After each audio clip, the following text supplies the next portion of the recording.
नमस्कार दोस्तों, चलिए जानते हैं उत्तर प्रदेश की फटाफट 50 बड़ी खबरों को सिर्फ 10 मिनट में। लेकिन उससे पहले आप यह वीडियो किस जगह से देख रहे हैं, हमें कमेंट में जरूर बताएं। आज देश भर में बकरी ईद का त्योहार धूमधाम से मनाया जा रहा है। बाजारों में रौनक है, जहां हर ओर खुशियां और उल्लास फैला हुआ है। ईद की खुशियों में डूबे लोग नए कपड़े पहनकर सज धज कर परिवार और दोस्तों के साथ त्योहार की तैयारियों में लगे हुए हैं। सड़कों पर मुस्कुराते चेहरे और एक दूसरे से गले मिलते लोग त्योहार के माहौल को गहराई से बताता है। पारंपरिक खाने जैसे बिरयानी और मीठे पकवानों की खुशबू से बाजारों में सजी दुकानों से मन मोह लेती है। साथ ही इस अवसर पर सुरक्षा व्यवस्था भी कड़ी की गई है, ताकि त्योहार की खुशी सुरक्षित बनी रहे। विभिन्न राज्यों में सरकारें सुरक्षा की दृष्टि से आवश्यक कदम उठा रही हैं। कई जगहों पर पुलिस बल और ड्रोन कैमरों के माध्यम से निगरानी रखी जा रही है। मद्रास हाईकोर्ट ने गाय और बछड़ों की कुर्बानी पर प्रतिबंध लगा दिया है, जिससे धार्मिक नियमों का पालन सुनिश्चित किया जा सके। यूपी सरकार ने ईद की नमाज के लिए सार्वजनिक स्थानों में प्रार्थना करने पर रोक लगाई है, जिससे कि श्रद्धालु मस्जिदों और ईदगाहों तक सीमित रहें और शांति से अपनी प्रार्थना कर सकें। एक अच्छी खबर आगरा से भी आई है, जहां ताजमहल में ईद के मौके पर सुबह 7 से 10 बजे तक पर्यटकों को मुफ्त एंट्री दी जाएगी।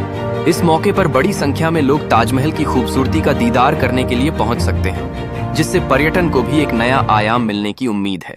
अब राजनीतिक क्रीम में कर्नाटकी राजनीति में हलचल तेज है। मुख्यमंत्री सिद्धारमैया का इस्तीफा देने के वक्त की चर्चा है, जिसमें DK शिवकुमार को राज्य की जिम्मेदारी सौंपी जा सकती है। कांग्रेस हाईकमान की गतिविधियां लगातार तेज हैं, जिससे नए परिवर्तन की संभावना बन रही है। अंत में मौसम के स्वरूप की बात करें तो मौसम विभाग ने देश के 17 राज्यों में उग्र आंधी और बारिश की चेतावनी भी जारी की है। कई जगहों पर हवा की गति 80-90 किलोमीटर प्रति घंटे तक पहुंच सकती है, जिससे लोगों को सतर्क रहने की जरूरत है। दिल्ली, यूपी, बिहार, राजस्थान, मध्य प्रदेश और झारखंड में मौसम अजीब रूप से बदलने का अंदेशा है। IMD के अनुसार 19 मई से प्री मानसून गतिविधियां और तेज होंगी। 5 जून तक देश के अधिकांश हिस्सों में बारिश पहुंच सकती है। केरल में मानसून की रफ्तार थोड़ी धीमी है, लेकिन जल्द इसके आगे बढ़ने की संभावना जताई गई है। राजस्थान में कई जिलों का तापमान 47 डिग्री के पार पहुंच गया है। वहीं बिहार में आंधी और बिजली गिरने से कई लोगों की मौत हो गई। मध्य प्रदेश में भी गर्मी का कहर जारी है और कुछ जगहों पर बसों में आग लगने जैसी घटनाएं सामने आई हैं। अब अंतर्राष्ट्रीय खबरों की तरफ बढ़ते हैं। अमेरिका, ईरान और इजराइल के बीच तनाव को लेकर बड़ी खबर सामने आई है। ईरान ने दावा किया कि अमेरिका के साथ समझौते का ड्राफ्ट तैयार हो चुका है, लेकिन व्हाइट हाउस ने इस दावे को पूरी तरह गलत बताया है। डोनाल्ड ट्रंप ने कहा कि बातचीत जारी है, लेकिन अभी किसी समझौते पर सहमति नहीं बनी है। इसी बीच भारत के लिए राहत की खबर आई। ईरान ने कई महीनों से हिरासत में रखे गए 10 भारतीय नाविकों को रिहा कर दिया है। विदेश मंत्री S जयशंकर की कूटनीतिक कोशिशों को इसकी बड़ी वजह माना जा रहा है। अब बात आम जनता की जेब पर पड़ने वाले असर की। मध्य पूर्व संकट के कारण इलेक्ट्रॉनिक सामान, फ्रिज, टीवी और गाड़ियों की कीमतें बढ़ सकती हैं। रिपोर्ट्स के अनुसार कच्चे माल और सप्लाई पर असर पड़ने से कंपनियां कीमतें बढ़ाने की तैयारी में हैं। भारत और अमेरिका के बीच ट्रेड डील पर अगले महीने दिल्ली में बड़ी बैठक होने वाली है। 1 से 4 जून तक दोनों देशों के प्रतिनिधि व्यापार समझौते पर चर्चा करेंगे। प्रधानमंत्री नरेंद्र मोदी ने भी देशवासियों से गर्मी और लू को लेकर सावधानी बरतने की अपील की है। PM मोदी ने प्रगति की 91वीं बैठक में रेलवे, बिजली और सड़क परियोजनाओं की समीक्षा की और जल संरक्षण पर जोर दिया। केंद्र सरकार ने बड़ा फैसला लेते हुए सार्थक PDS योजना को अगले 5 साल तक जारी रखने की मंजूरी दी है। इस योजना पर लगभग 25,000 करोड़ रुपए खर्च किए जाएंगे। सरकार अब AI तकनीक के जरिए राशन वितरण प्रणाली को आधुनिक बनाने जा रही है, ताकि फर्जीवाड़े पर रोक लगाई जा सके। अब सोलर पैनल लगवाने वालों के लिए बड़ी खबर। 8 जून 2026 से नए नियम लागू होने जा रहे हैं। अब सोलर सेल और पैनल दोनों के लिए सख्त सरकारी मानक जरूरी होंगे। इससे सोलर सिस्टम लगवाने की लागत कुछ बढ़ सकती है। हालांकि सरकार ने साफ किया है कि सब्सिडी बंद नहीं होगी। किसानों के लिए जरूरी अपडेट। अगर 31 मई तक फार्मर रजिस्ट्री नहीं करवाई गई तो PM किसान सम्मान निधि की अगली किस्त रुक सकती है। यूपी सहित कई राज्यों ने किसानों से तुरंत रजिस्ट्रेशन करवाने की अपील की है। अब शिक्षा जगत की बड़ी खबर। नीट पेपर लीक मामले में CBI ने 2 और लोगों को गिरफ्तार किया है। आरोप है कि छात्रों को परीक्षा से पहले प्रश्न पत्र उपलब्ध कराया गया था। अब तक इस मामले में कई गिरफ्तारियां हो चुकी हैं। उधर राहुल गांधी ने CBSI परीक्षा व्यवस्था पर सवाल उठाए हैं, जबकि बोर्ड ने सभी आरोपों को गलत बताया है। अब बात कारोबार और टेक्नोलॉजी की। रिलायंस जियो जल्द नया OTT प्लान लॉन्च कर सकती है, जिसमें करीब 200 रुपये में 30 गीगाबाइट डाटा और 15 OTT प्लेटफॉर्म्स का एक्सेस दिया जाएगा। Hyundai ने भी अपने कई मॉडल्स की कीमतें बढ़ाने का फैसला किया है। नई कीमतें 1 जून से लागू होंगी। ऑनलाइन गेमिंग कंपनियों पर सुप्रीम कोर्ट ने बड़ा फैसला सुनाते हुए 28% GST को सही ठहराया है। कोर्ट ने कहा कि राज्यों को ऐसे गेम्स को नियंत्रित करने का अधिकार है।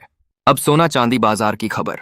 2 दिनों में चांदी करीब 10,000 रुपए तक सस्ती हुई है, जबकि सोने के दामों में भी गिरावट आई है। एक्सपर्ट्स का कहना है कि आने वाले समय में सोने के मुकाबले चांदी बेहद। उत्तर प्रदेश में वर्तमान में भीषण गर्मी का प्रकोप जारी है। कई जिलों में तापमान रिकॉर्ड स्तर पर पहुंच गया है, जिससे लोगों का सामान्य जीवन प्रभावित हो रहा है। प्रयागराज, वाराणसी, आगरा और मथुरा जैसे प्रमुख शहरों में तापमान 45 से 47 डिग्री तक पहुंच गया है। इस आग उगलती गर्मी में प्रशासन ने नागरिकों की सुरक्षा के लिए कई सावधानियां बरतने की सलाह दी है। दिन के समय में घर से बाहर न निकलने और पर्याप्त मात्रा में पानी पीने की हिदायत दी गई है। गर्मी से राहत के उपायों के तहत विभिन्न स्थानों पर राहत शिविर लगाए गए हैं। इन शिविरों में ठंडा पानी, छाया तथा ORS की सुविधा उपलब्ध कराई जा रही है। यह कदम लोगों को इस गर्मी के प्रकोप से राहत प्रदान करने के लिए उठाया गया है। इसी बीच मौसम विभाग ने भी थोड़ी राहत की उम्मीद जताई है। बताया गया है कि आने वाले दिनों में पश्चिमी विक्षोभ सक्रिय हो सकता है, जिससे कुछ स्थानों पर हल्की बारिश और धूल भरी आंधी चलने की संभावना है। यहीं कुछ घंटों में तापमान में गिरावट आ सकती है, जिससे लोगों को गर्मी से राहत मिल सकती है। इसके साथ ही शिक्षा के क्षेत्र में यूपी बोर्ड के नतीजे सामने आए हैं, जिसमें छात्रों ने उत्कृष्ट प्रदर्शन किया है। खासकर फतेहपुर जिले के छात्रों ने शानदार रिजल्ट हासिल किया है, जिसके कारण कई छात्र टॉप सूची में स्थान बना पाए हैं। सरकार ने इन मेधावी छात्रों को प्रोत्साहित करने के लिए टैबलेट और नकद इनाम देने की घोषणा की है। इससे यह स्पष्ट होता है कि शिक्षा के क्षेत्र में उन्नति को लेकर सरकार गंभीर है। इसी प्रकार इंटरमीडिएट के रिजल्ट में लड़कियों ने भी शानदार प्रदर्शन किया है। लड़कियों का पास प्रतिशत अब लड़कों के मुकाबले अधिक है, जो यह दर्शाता है कि बेटियां अब हर क्षेत्र में सफलता की नई ऊंचाइयों को छू रही हैं। ग्रामीण इलाकों की छात्राओं ने भी अच्छा प्रदर्शन किया है, जो एक सकारात्मक संकेत है और यह बताता है कि शिक्षा की ग्रोथ हर क्षेत्र तक पहुंच रही है। इसके परिणाम स्वरूप समाज में एक नया बदलाव देखने को मिल रहा है, जिसमें लड़कियां आत्मनिर्भरता की ओर बढ़ रही हैं। अब विकास की बात करें तो कई बड़े प्रोजेक्ट्स पर काम तेजी से चल रहा है। अयोध्या में ट्रैफिक जाम की समस्या को कम करने के लिए नए अंडरपास बनाए जा रहे हैं। इससे श्रद्धालुओं और आम लोगों को आने जाने में आसानी होगी। वाराणसी से दिल्ली के बीच हाई स्पीड ट्रेन चलाने की योजना भी आगे बढ़ रही है। अगर यह योजना पूरी होती है तो लोग बहुत कम समय में लंबी दूरी तय कर सकेंगे। इससे व्यापार और यात्रा दोनों को फायदा मिलेगा। नोएडा में पर्यावरण को बेहतर बनाने के लिए पौधारोपण अभियान चलाया जा रहा है। बड़ी संख्या में पेड़ लगाए जा रहे हैं, जिससे शहर को हरा भरा बनाया जा सके और प्रदूषण कम हो। लखनऊ में मेट्रो का विस्तार किया जा रहा है। नए रूट पर काम शुरू हो चुका है और कई नए स्टेशन बनाए जाएंगे। इससे शहर में